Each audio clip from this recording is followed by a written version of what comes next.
Later, we passed by a bearded man kneeling on the riverbank. The driver told Hiram to remember what the man looked like. His kind are disappearing. At first, I thought his clan was losing a feud with another clan, and I thought about that through Hiram.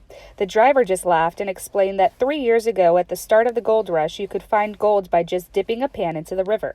Prospectors just like him once covered the riverbank like ants panning for gold.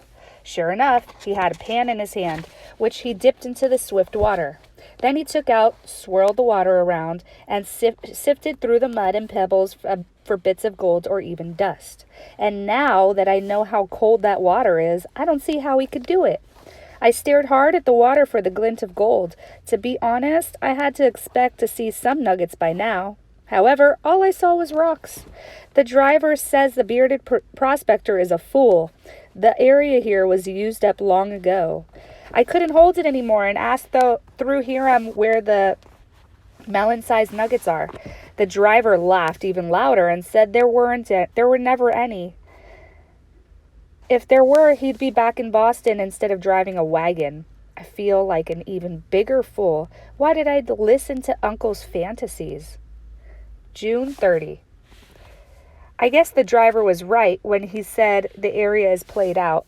We pass by empty cabin after empty cabin. Tall weeds grow in the doorways. They must have been abandoned for a year or more. We have been traveling up a path that angles more than 45 degrees. It is so steep that the heavily loaded pack mules have often balked. We travel now between giant sheets of rock bigger than houses. The only sign of life is us. Everyone has grown quiet. Though it is hot in the day, it is freezing at night. I wish now that I could have bought that coat and boots in Sacramento. I sit and shiver at night. July 1st. I've met the hungriest Americans I have ever seen. They were so thin their limbs were like sticks. Their faces were all bony too, and they were the first Americans I saw in rags. They gathered around the wagons and begged for supplies. They recently came from the other coast like Hiram. However, they had walked west instead of taking a boat.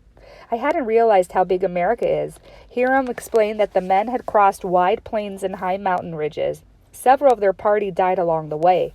The survivor looked like they were one step from the grave themselves. The drivers gave them what they could. I thought all of the dangers the miners had risked and all the hardships they had all gone through. Was the gold worth it? Where were our dreams? There was something familiar about the newcomers. As I stared at their gaunt faces, I realized what it was. Their faces were the faces of starvation. Back in China, those had been our faces. The cheekbones of my parents' faces had stood out just like theirs. I never want to see that again. The dream is the right one. As scared as I am, I have to try to find gold. July 3rd. I've seen my first real claim. 5 Americans work together. A ditch directs water into a long wooden through some 5 meters long. The driver called it a long tum.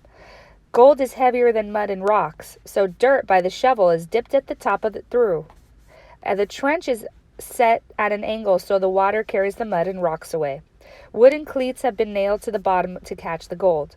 Then they take the gold inside their cabin and dry it at night by the fire. Since it's hard to get gold, most of the prospectors have banded together, but the driver says even that way of working is doomed. July 4th.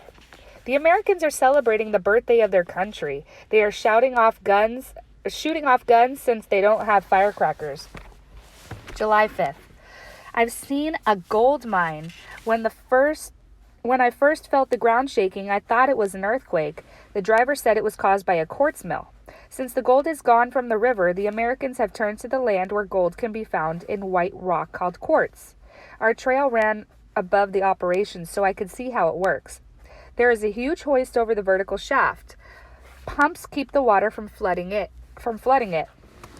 Carts then take the raw ore to a stamping mill, which crushes the quartz. The gold is separated from the fragments. The mill makes a frightful noise. It takes a lot of men to build and operate the quartz mills, and they are having a hard time finding gold.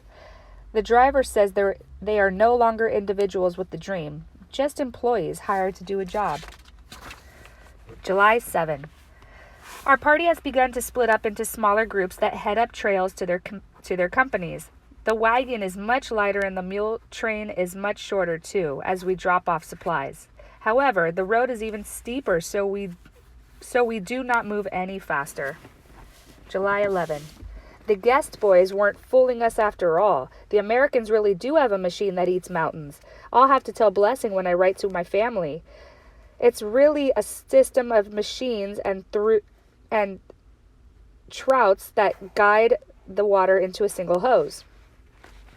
The water from the hose washes the gold off the dirt, where more machines collect it, but the flow chews at the mountain like the snout of a huge monster. The driver says that since gold is getting harder to find, the monster machines will be the only way. There won't be people anymore, just gears in a machine. The driver says that the future of all miners. The driver says this is the future for all miners. I'm getting scared again. Maybe Father was right. It would just be Uncle's luck to come to a place after all the easy gold is gone. July 12th. Big Bend. Finally, Big Bend. It is a spot where the driver curls around in a tight loop. The land all around here is pockmarked with little holes. Here and there, a few hard-bitten miners pop up and down like small animals.